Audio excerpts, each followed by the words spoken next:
है। आज की कक्षा में हम लोग सहजोबाई के साहित्य को पढ़ रहे थे।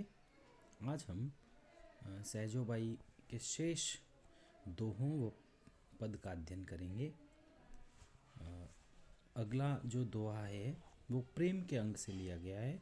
सहज प्रकाश इनकी रचना थी। सहज प्रकाश में प्रेम के अंग से ये दोहा, प्रेम दीवाने जो भये मन भयो चकनाचूर, छके रहे घूमत रहे सहजो देख हुजूर। यहाँ हजूर शब्द का अर्थ जो है परमात्मा है, और ये जो प्रेम है ये परमात्मा से किया गया प्रेम है।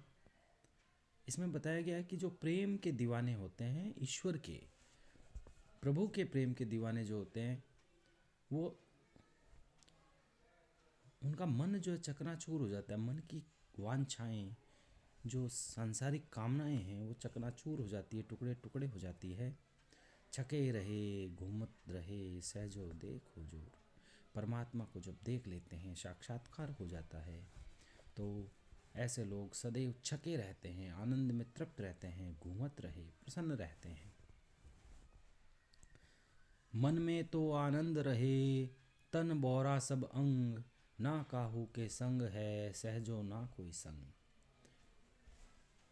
यहाँ ईश्वरीय प्रेम का चित्रण करते हुए सहजोबाई कहती है कि जब मन में भगवत प्रेम होता है, ईश्वर से प्रेम हो जाता है, तो ऐसा आनंद आता है कि तन बोरा सब अंग, देह जो है समस्त अंगों सहित बोरा जाती है, अर्थात उसे अपनी सुध बुध नहीं रहती, बावली हो जाती है, भावमग्न हो जाती है।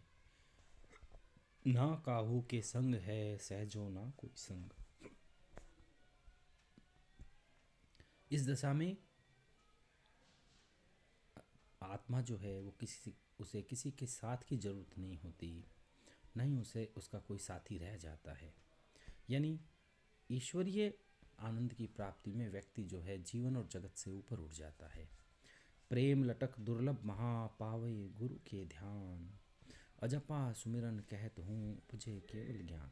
सहजोबाई कहती हैं ईश्वरीय प्रेम की जो अनुभूति है अत्यंत दुर्लभ है। प्रेम लटक दुर्लभ महा पावे गुरु के ध्यान, और ये जो ईश्वरीय प्रेम की अनुभूति है, जो दुर्लभ अनुभूति है, ये गुरु के ध्यान के बगैर नहीं प्राप्त हो सकती। अजपा सुमिरन कहत हूँ मुझे केवल ज्ञान, इसलिए हमें अपने स्थिर चित्त से ईश्वर का सदैव जाप करना चाहिए, स्मरण करना चाहिए, क्योंकि उसी से उपजे केवल ज्ञान, उसी से हमें ईश्वर का ज्ञान होता है, ईश्वर की अनुभूति होती है। अगला पद है सहजोबाई का। सहजोबाई ने कबीर की तरह सधोकड़ी भाषा का प्रयोग किया है अपने दोहों में। पदों की बात करें तो पद जो हैं उनमें गेयता है, गाए जाते हैं ये पद। हमारे गुरु पूर्ण दातार, पूर्णतया दाता हैं। हमारे जो गुरु हैं वो बहुत बड़े दानी हैं।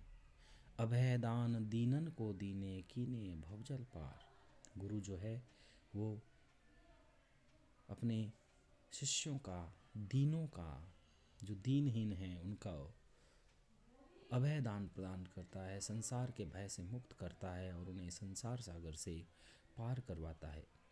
जन्म जन्म के बंधन काटे जम की बंध निवार। गुरु के प्रताप से शिष्य के जन्म जन्म के जो मोह हैं, बंधन हैं, वो टूट जाते हैं। वो यमराज के बंधनों से, जम की बंध निवार, और यमराज के बंधनों से वो छुटकारा दिलाते हैं। जन्म मरण के चक्कर से छुटकारा दिलाकर मोक्ष की ओर ले जाते हैं। रंक होते सो राजा कीने हरि धन दियो अपार। गुरु जो हैं उन्होंने रंकों को राजा के समान वैभव संपन्न बनाया, और ये जो उनको राजा के समान बनाया उसका कारण है उनके पास ईश्वर रूपी धन है। देखिए रूपक अलंकार है, हरि को धन कहा गया है, ईश्वर रूपी धन जो है अपार धन दिया जाता है, ईश्वरीय ज्ञान रूपी।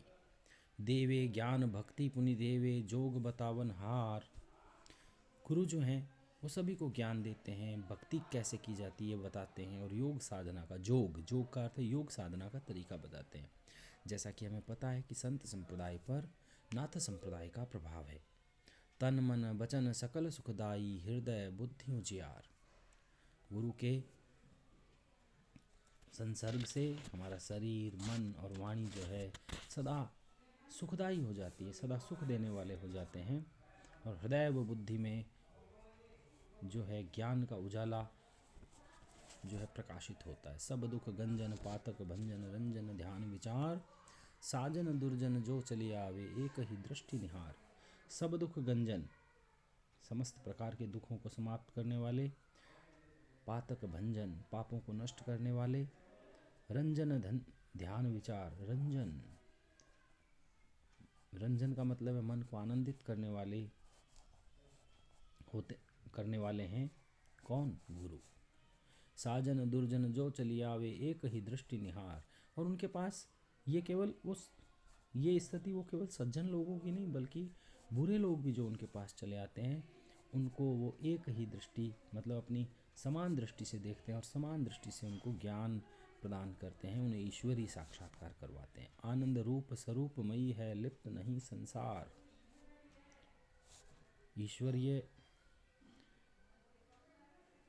ईश्वर के स्वरूप हैं वो, आनंद के रूप हैं वो, लिप्त नहीं संसार, और सांसारिक विषय वासनाओं और मायाओं में बंधे हुए नहीं हैं। सहजोबाई कहती हैं, चरणदास गुरु सहजो के रे नमो नमो बारंबार। सहजोबाई कहती है कि गुरु के चरणों में, चरणदास जी उनके गुरु थे, उनको याद करते हुए कहती है कि मेरे गुरु चरणदास जी भी जो मैंने ऊपर बताए गुण हैं उन गुणों से मंडित है, मैं बार बार उन्हें प्रणाम करती हूँ। तो इस प्रकार से हमने ये दोहे और पद पढ़ा है सहजोबाई का। प्रिय विद्यार्थियों, आप इनका मनन करें और इनका भाव सौंदर्य और शिल्प सौंदर्य जो है वो अपनी उत्तर पुस्तिका में लिखकर मुझे प्रेषित करें। शुक्रिया, धन्यवाद।